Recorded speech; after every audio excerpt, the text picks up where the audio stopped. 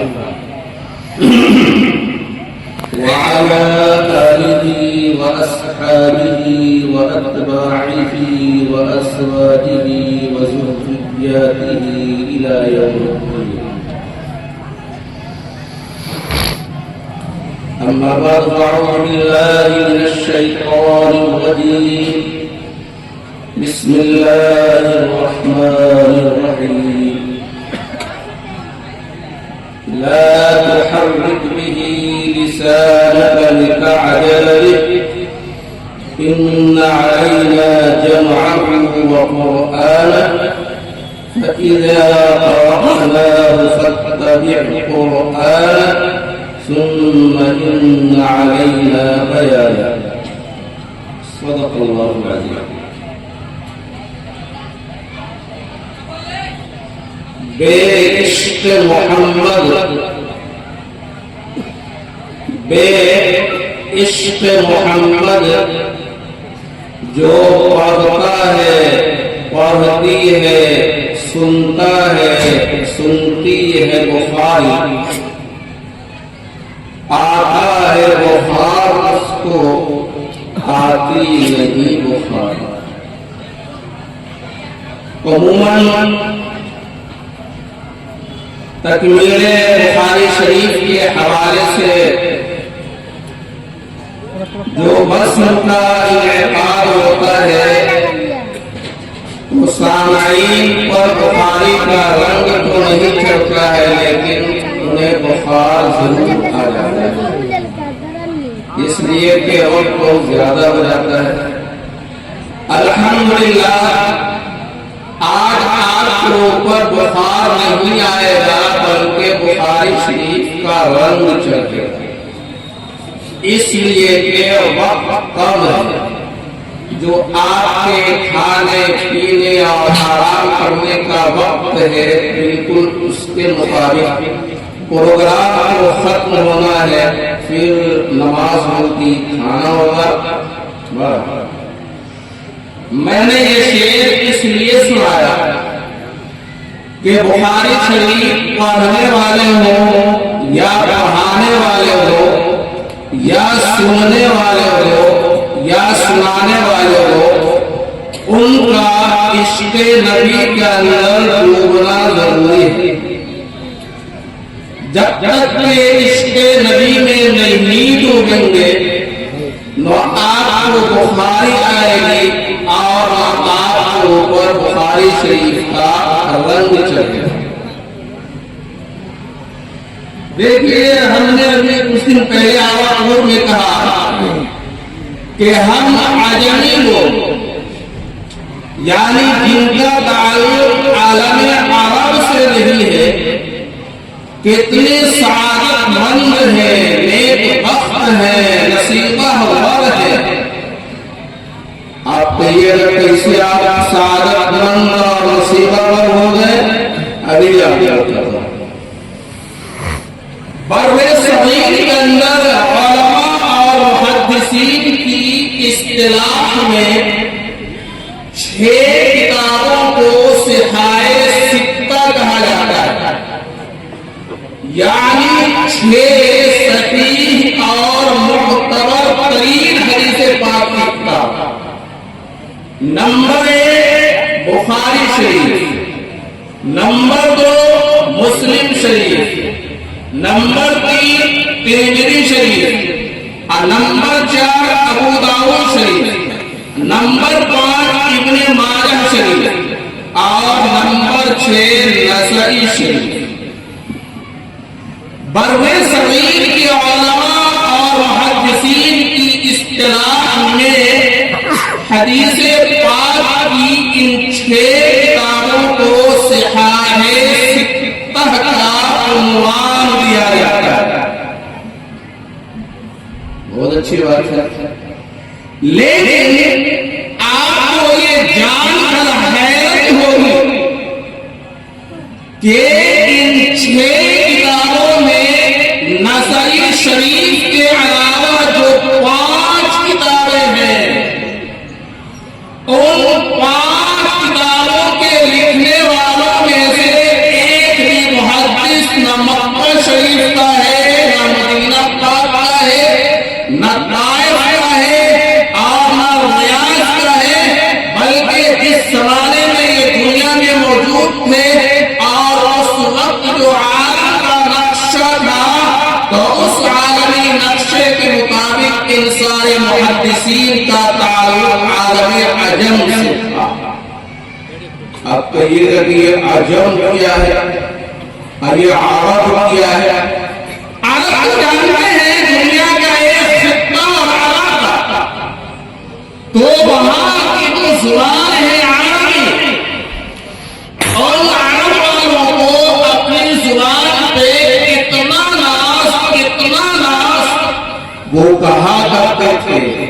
زبان تو عربی ہے، فارسی کوئی زبان ہے، اردو کوئی زبان ہے، انگریزی کوئی زبان ہے، گجراتی کوئی زبان ہے، بنگلہ کوئی زبان ہے، پتہ نہیں کتنے ممالک میں کتنی زبانیں بولی جاتی ہیں، یہ تو وہ ہے جو ہندوستان میں ہم لوگ جانتے ہیں، بولتے ہیں، سنتے ہیں، سمجھتے ہیں۔ کہاں زبان تو عربی ہے، اور عرب کے علاوہ جتنے ہیں یہ سب عجمی ہیں، یعنی گنگے ہیں۔ اب بتائیے عجمی شخص نے امیر المؤمنین فی الحدیث کا لقب پایا، یہ مقام ان کو کہاں سے ملا؟ اس بلند مقام تک امام بخاری کیسے پہنچے کہ عالم عرب کا سر ان کے سامنے سر نگو ہے، ان کی عظمت اور تقدیس کے سامنے وہ سر جھکاتے ہیں، اس لیے کہ اللہ نے فرمایا وَمَا أَرْسَلْنَاكَ إِلَّا رَحْمَةً لِلْعَالَمِينَ۔ اللہ نے فرمایا بِسْمِ رَبِّكَ الَّذِي خَلَقَ الْإِنسَانَ مِنْ عَلَقٍ، اس لیے کہ نبی نے فرمایا طلب العلم فریضۃ علی کل مسلم، کوئی امتیاز نہیں، کوئی بھید بھاؤ نہیں، کوئی اختلاف اور انتشار نہیں، کہا جس نے بھی محمد مصطفیٰ کا لایا ہوا سدا بہار پیغام لا الہ الا اللہ محمد رسول اللہ پڑھ لیا، محمد مصطفیٰ کی شریعت یہ اسے اجازت دیتی ہے اور یہ مقام دیتی ہے کہ جتنی نماز پڑھنے کا حق، قرآن پڑھنے کا حق، پیغمبر کی احادیث سننے اور سنانے کا حق اہل مکہ کو ہے، اہل مکیہ کو ہے، اور جتنا قرآن پڑھنے، اذان دینے، روزہ رکھنے، زکات دینے، حدیث پڑھنے پڑھانے کا حق اہل مدینہ کو حاصل ہے، اہل دیوبند کو بھی حاصل ہے۔ کچھ بات سمجھ میں آ رہی ہے؟ یہ ہے اصل راز اور یہ ہے نقطے اور فلسفے کی بات۔ تو ہم اس کتاب کا آغاز حضرت امام بخاری رحمۃ اللہ علیہ نے کتاب الوحی سے کیا۔ اب وحی کے بارے میں آپ کو کیا بتا، بس اتنا سمجھیے کہ امام بخاری کے آغاز میں ندرت ہے، جدت ہے۔ اب ندرت اور جدت کو لکھا یعنی اچھا پڑھنا، یہ اس کا ترجمہ ہے جو اور محدث کے جانے لگے۔ اور کتاب وحی کے بعد حضرت امام بخاری رحمۃ اللہ علیہ کتاب الایمان لائے، یعنی عقیدے کو بیان کیا۔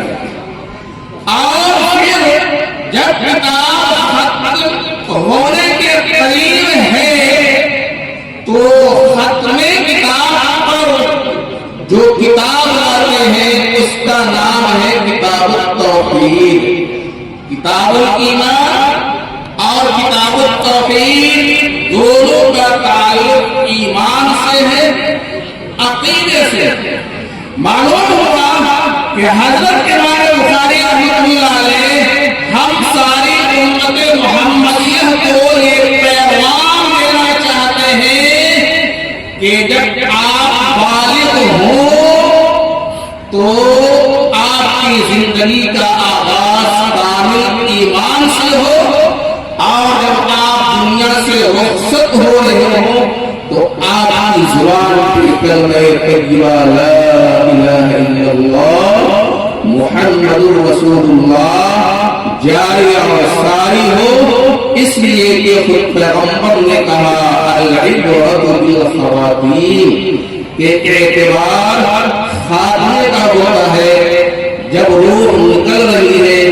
پہلا کلمہ اللہ نے جاری کر دیا، پیغمبر نے کہا من کان آخر کلامہ لا الہ الا اللہ دخل الجنہ، جنت استقبال کرنے کے لیے تیار ہے، بس جائے بارہ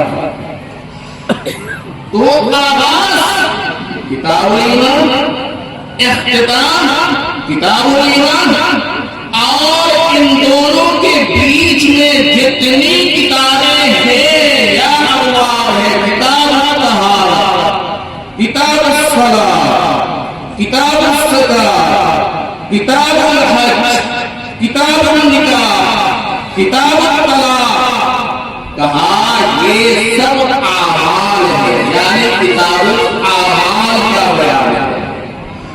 اور آخری بات اور آخری حدیث حضرت امام بخاری رحمۃ اللہ علیہ روایت، اس کا تعلق ہے عمل کو تولے جانے سے۔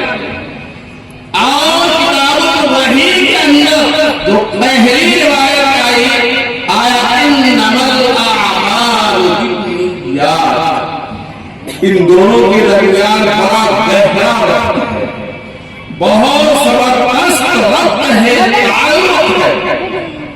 پہلے حضرت نے کہا آپ کے اعمال اس وقت معتبر ہوں گے جبکہ عمل سے پہلے آپ سے نیت کا ثبوت ہو۔ ظاہر میں ہو جائے، آپ جائے بقیہ کی مسجد میں اور عشاء جو فرض نماز ہے اس کی نیت نہیں کرے، رکوع بھی کر لے، سجدہ بھی کر لے، آپ کی نماز نہیں ہوگی، نیت سے ہوگی۔ اور آخر میں کہا اگر آپ اپنے اعمال کو وزنی بنانا چاہتے ہیں، بھاری اور بھر بھر بنانا چاہتے ہیں، تو آپ کو اپنے اندر اخلاص کی دولت پیدا کرنی ہوگی۔ ہم لوگ سنتے ہیں کہ بھائی اخلاص کا مطلب ہوتا ہے کسی چیز کو خالص کرنا، اور شریعت کے حساب سے اخلاص کا مطلب ہوتا ہے کہ آپ کی نماز، آپ کا روزہ، آپ کا حج، آپ کی زکات، تلاوت قرآن، سبحان اللہ، الحمدللہ، مسجد بنانا، مدرسہ بنانا، مسجد میں منارے لگوانا، کسی نادار کی مدد کر دینا، یہ سب اللہ کو خوش کرنے کے لیے ہو، یہ ہے اخلاص کا مطلب۔ اور جس کے اندر یہ اخلاص پایا جاتا ہے اس کو کہتے ہیں مخلص، فاعبدوا اللہ مخلصین لہ الدین۔ یہ اللہ تعالیٰ نے ہم بندوں کو حکم دیا ہے کہ آپ نماز پڑھیں تو اس میں اخلاص ہو، اللہ کی رضا ہو، ریا نہ ہو، دکھلاوا ہو۔ اب ایک بات یاد رکھیے، امتی جو ہوتا ہے وہ مخلص ہوتا ہے، اور وقت کا نبی جو ہوتا ہے وہ مخلص ہوتا ہے۔ اب ہم آپ کو کیسے سمجھا رہے ہیں کہ مخلص کیا ہے اور مخلص کیا ہے؟ ہم علماء کرام کو سمجھتے ہیں کہ ایک اس میں فاعل ہے اور ایک اس میں مفعول ہے۔ بات سمجھیے، ہم مخلص ہوتے ہیں، مخلص کا مطلب یہ ہے کہ اخلاص آگے آگے، یہ اخلاص اور بڑا بسیطہ کی طرف، بیٹی پٹی کی طرف، دمہنگر کی طرف، دیو مائے کی طرف، اور مکیہ کا مسلمان اس کو پالنے کے لیے پیچھے پیچھے نہیں ہوگا کہ ہم اس کو پالے، ہم اس کو پالے، ہم اس کو پالے، یعنی یہ ریاضت کرتے ہیں، مجاہدہ کرتے ہیں، اپنے اندر ذوق اور شوق پیدا کرتے ہیں اور اللہ سے لو ڈالتے ہیں۔ اور انبیاء کرام جو ہوتے ہیں وہ مخلص ہوتے ہیں، یعنی انبیاء آگے ہوتے ہیں اور اخلاص ان کے پیچھے ہوتی ہے، اور اخلاص کی یہ کوشش ہوتی ہے کہ ہم وقت کے نبی کو پائیں۔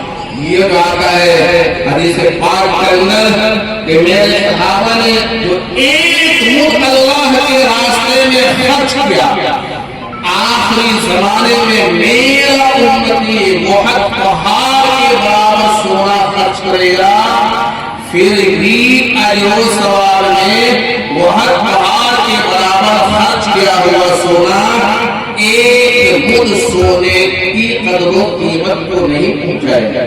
کیوں نہیں پہنچے؟ کہاں بہت پہاڑ اللہ اگر ایک مد سونا، اس لیے کہ ہمارا اور آپ کا عمل اخلاص سے خالی ہوتا ہے، اور صحابہ کرام کا عمل وہ اخلاق سے مزین ہوتا ہے اور بھرپور اس کے اندر اخلاص آ جاتا ہے. بہت لگے بہرحال حضرت امام بخاری نے امت کو یہ پیغام دیا، متنبہ کیا آخری باب قائم کر کے کہ آپ کے اعمال، آپ کی نماز، آپ کے روزے، آپ کے حج، آپ کے زکات، جتنی بھی اعمال صالحہ ہیں یا سیئہ ہیں، کل قیامت کے دن ان کا وزن کیا جائے گا. فرماتے ہیں باب قول اللہ وَنَزَعُ الْمَوَازِينَ الْقِسْطَ لِيَوْمِ الْقِيَامَةِ، اور ہم قیامت کے دن میزان عدل یعنی انصاف کی ترازو قائم کریں گے. اب دیکھیے پہلے زمانے کے اندر کچھ لوگ پیدا ہوئے جنہوں نے کہا کہ اللہ کے لیے صفت کلام یعنی گفتگو کرنے کی صفت یہ اللہ کے لیے ثابت نہیں ہے. یہ پاگل پن ہے جس ذات نے پوری کائنات کو بولنا سکھایا وہ خود ہی بولنے میں قادر نہیں ہے، تو اس کا رد کیا. حضرت امام بخاری رحمۃ اللہ علیہ نے یہ فرما کر کے باب قول اللہ، اللہ کا فرمان ہے یعنی اللہ نے تکلم کیا ہے، اللہ کی ذات بولی ہے، تب تو یہ قول ہوا اور تب تو یہ اللہ کی بات ہوئی کہ ہم قیامت کے دن میزان عدل قائم کریں گے اور بے شک بنی آدم یعنی انسانوں کے اعمال وقولہم واقوالہم اور ان کی زبانوں سے نکلی ہوئی باتیں یوزنو یا یوزنو یہ سب وزن کیے جائیں گے. اب دیکھیے پہلے زمانے کے اندر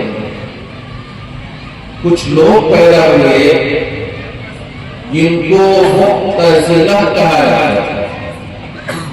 انہوں نے کہا کہ اللہ کی یہ بات سمجھ میں نہیں آ رہی ہے کہ ہم کل قیامت کے دن میزان عدل قائم کریں گے اور پھر یہ بات کے بندوں کے اعمال اور اقوال تولے جائیں گے.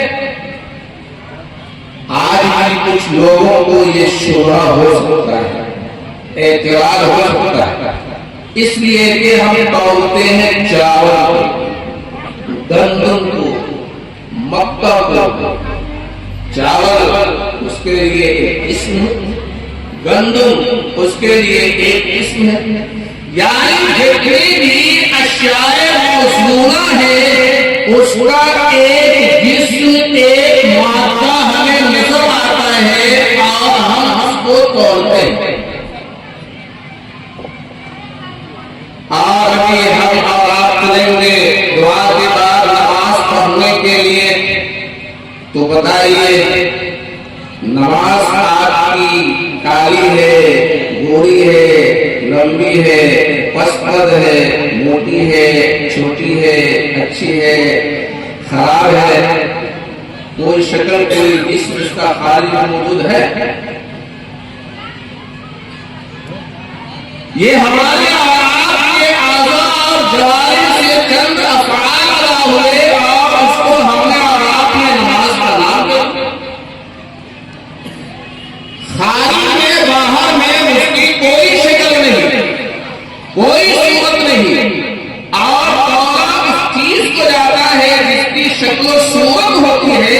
تو ان کو یہ اعتراض ہوا کہ جب نماز کی کوئی شکل نہیں، زکات کی کوئی شکل نہیں، روزے کی کوئی شکل نہیں، حج بیت اللہ کی کوئی شکل نہیں،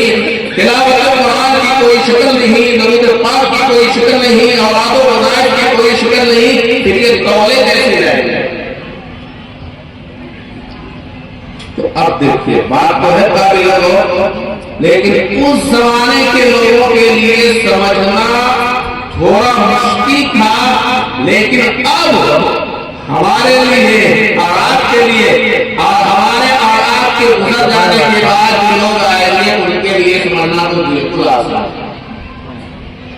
ابھی ہوا چل رہی ہے، آپ کے سارے گھر میں نہیں ہونا، ہوا چل رہی ہے، بتائیے ہوا کالی ہے کہ گوری ہے، کیسی ہوا؟ اور اس ہوا کی پیمائش ہوتی ہے، اس کو تولا جاتا ہے۔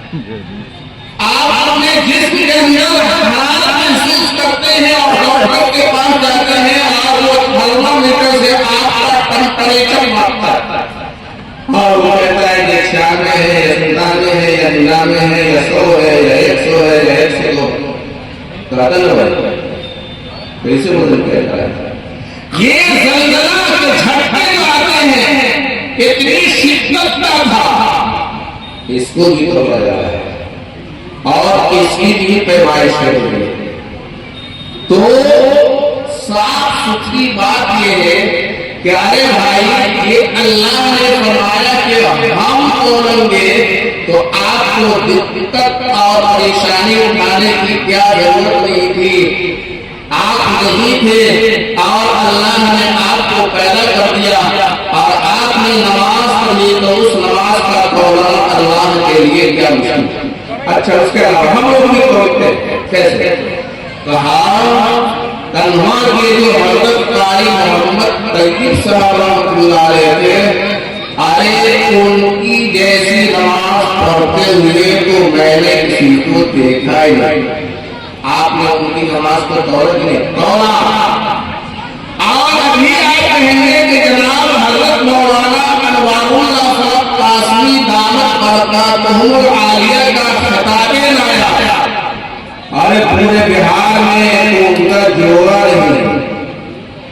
اب ہم لوگ بات بول رہے ہیں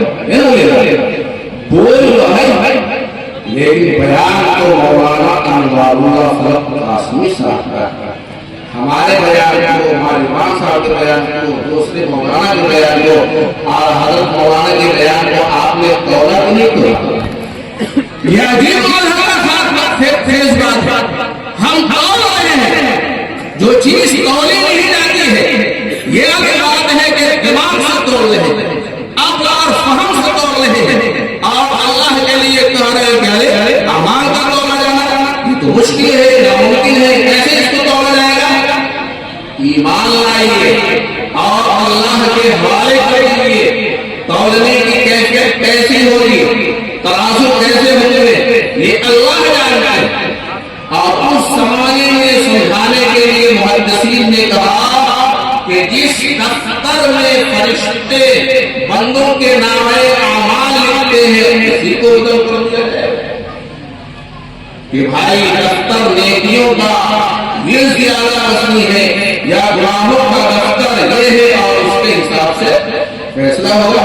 ایک کہا کہ جتنے بھی اعمال صالحہ یا سیئہ ہیں وہ نیک اعمال ہیں، اللہ تعالیٰ ان کو اچھی شکل و صورت میں تبدیل کر دے گا اور پھر اس اچھی شکل و صورت کا وزن کرے گا۔ اور جو اعمال سیئہ ہیں ان کو بدترین شکل و صورت میں تبدیل کر دیا جائے گا اور اس کا وزن ہوگا۔ یہ کیسے ہوگا؟ آج معراج کے واقعے میں سنتے ہوں گے کہ اللہ کے نبی نے دیکھا کہ کچھ لوگ نہر میں تیر رہے ہیں اور پتھر کو لقمہ بنا رہے ہیں، کھا رہے ہیں۔ پیغمبر نے جبریل امین سے پوچھا من ہؤلاء، یہ کون لوگ ہیں؟ کہا یہ آپ کی امت کے سود خور لوگ جو انٹرسٹ کھایا کرتے تھے، سود کھایا کرتے تھے۔ دیکھیے اللہ تعالیٰ نے سود کو پتھر کی شکل میں تبدیل کر دیا۔ وقال مجاہد الاسطاس العلم بالامنیہ۔ اب دیکھیے حضرت امام بخاری رحمۃ اللہ علیہ کا خیال یہ ہے کہ الاسطاس کا لفظ قرآن میں بھی آیا ہے وَزِنُوا بِالْقِسْطَاسِ الْمُسْتَقِيمِ ذَلِكَ خَيْرٌ وَأَحْسَنُ تَأْوِيلًا. کہا درست ترازو سے، ڈنڈی مار ترازو سے مت بدل کرو، صحیح ترازو سے. تو حضرت فرماتے ہیں کہ القسطاس کا جو لفظ ہے یہ اصل رومی زبان کا لفظ ہے اور اس کو عربی زبان میں لے لیا گیا. ایسا ہوتا ہے. دیکھیے ہاتھی، ہاتھی کیا ہے؟ فیل. اور یہ فیل بنا پیل سے، فارسی میں پیل کے معنی ہاتھی، اور عرب والے کو اس کی عربی بنانی ہوئی تو انہوں نے پے کو فارسی کر دیا. الم تر کیف فعل ربک باصحاب الفیل. تو یہ سب چلتا ہے. اور حضرت کا کہنا ہے نہیں، القسطاس یہ عربی زبان کا لفظ ہے اور اردو زبان کا لفظ ہے. اور اگر ایک لفظ ہو اور وہ کئی زبانوں کے استعمال ہوتے ہو تو اہل علم کی اصطلاح میں اس کو توافق اللغتین کہا جاتا ہے. یعنی دو زبانیں باہم متفق ہو گئے. اور آپ لوگ ہم لوگ کیا کرتے ہیں؟ کرسی.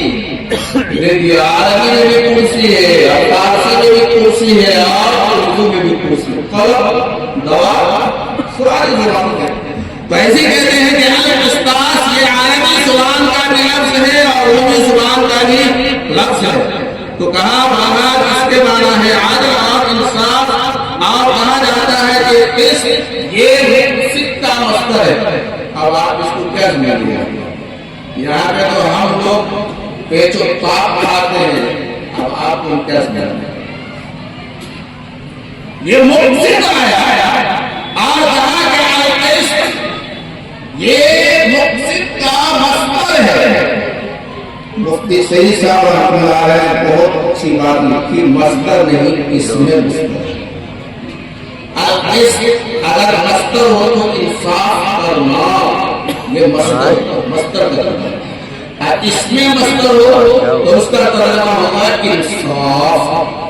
جیسے سب کا سب کو تصدیق باقی بیان اور سبحان اللہ، یہ کیا اس میں مصدر ہے. بہرحال تو اس کے اندر بہت باتیں ہیں. یہ مقصد کا مصدر ہے اور اس کے بعد عدل ہے.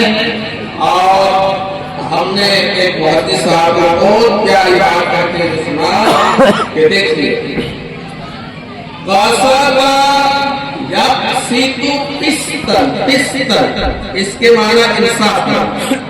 اب قصد یقصد قسطن، قسطن قسطن اس کے معنی ظلم کرنا، ناانصافی کرنا، حق سے انحراف کرنا. اب دیکھیے اگر دو لفظ بولنے میں ایک جیسے ہو اور معنی الگ الگ ہو تو علم معانی کی اصطلاح میں اس کو تجنیس کہا جاتا ہے، اس کو جناس کہا جاتا ہے. جیسے روزگار یہ فارسی زبان کا ہوتا ہے، اس کا معنی زمانہ بھی ہے اور اس کا معنی دھندا بھی ہے. ساتھ کا لفظ قرآن میں کہیں قیامت کے لیے آیا ہے اور کہیں ایک لمحہ اور ایک پل کے لیے استعمال ہوا. تو ایسے الفاظ ہو ان کو اہل بلاغت کی اصطلاح میں تجنیس کہا جاتا ہے اور جناس کہا جاتا ہے. تو کہا وَأَمَّا الْقَاسِطُ فَهُوَ الْجَائِرُ، قرآن نے کہا وَأَمَّا الْقَاسِطُونَ فَكَانُوا لِجَهَنَّمَ حَطَبًا. اور اس کے بعد وہ بخاری وہ حدیث شریف ہے جس پہ اس کتاب کا اختتام ہو رہا ہے کہ حضرت ابو ہریرہ سے روایت ہے کہ نبی نے فرمایا کہ دو کلمہ سے مراد کہا اللہ کو رحمان کو بے حد پسند ہے اور وہ دونوں زبان پر ہلکے ہیں. یعنی اس کی ادائیگی بہت سہل ہے، بہت آسان ہے، لیکن میزان عمل میں بھاری ہے. اسی سے ترجمۃ الباب کی مطابقت اور مناسبت پائی جا رہی ہے. سبحان اللہ و بحمدہ سبحان اللہ العظیم. اس لیے کہ ان دو کلام کے اندر اللہ کی عظمت، اللہ کی کبریائی، ان سارے نقوص اور عیوب سے اللہ کو پاک کیا گیا ہے جو اللہ کی شاعر شان نہیں ہے، اور ان سارے کمالات کا اثبات ہے جو اللہ کی شاعر شان ہے۔ اس لیے زبان پر تو ہلکے ہیں لیکن میزان عمل میں بہت بھاری ہے۔ الحمدللہ یہ کتاب مکمل ہوئی، اب صرف 2 منٹ یہ ہم لوگ جو پڑھتے ہیں اور بچیوں نے پڑھا تو بخاری پڑھ کر آپ کو دے گا، بخاری میں پڑھتا آپ یہ آنابی ہوئی آج بس مرد ہے۔ ان بچیوں نے پڑھا، ان کی سند پہنچی حضرت ابو ہریرہ کے واسطے سے اللہ کے آخری پیغمبر صلی اللہ علیہ وسلم تک۔ اس کا کیا مطلب ہے؟ پڑھنے والی بچیوں کے دل کا رشتہ 30-35 محدثین اعظام کے واسطے سے پیغمبر کے نورانی دل سے قائم ہے۔ یہ مقام آپ کو حاصل ہوگا بغیر مدرسہ میں پڑھ گئے، خدا پاک کی قسم کبھی نہیں حاصل ہو سکتا، اس لیے ہم لوگ اتنی اہمیت دیتے ہیں۔ اور ایک نصیحت ان بچیوں سے ہے کہ الحمدللہ آپ عالمہ اور فاضلہ ہو رہی ہیں، آپ کا تعارف، آپ کا اخلاق، آپ کی حیات، آپ کی عفت، آپ کی پاک دامنی۔ عالمگیر رحمۃ اللہ علیہ کی دختر نیک اختر تھی زینب النساء مخفی، ایک شاعر کو ان کی زیارت کا شوق ہوا، پردے سے باہر کیسے آتی تو انہوں نے شاعرہ کی فارسی زبان کی، بادشاہ جی کی فارسی زبان کی شاعرہ، مفسرہ بھی تھی، محدثہ بھی تھی، حافظہ بھی تھی، موقع لگا کہا ہر سخن مخفی منم چون بھوک کے گل در برگ گل، در سخن مخفی منم چون بھوک کے گل در برگ گل، ہر کے دیدن میل دارد در سخن دینت برا۔ تو آپ کا تعارف، آپ کی تعریف، آپ کے اوصاف اور آپ کے اخلاق فاضلہ سے ہو، وہ معلوم ہے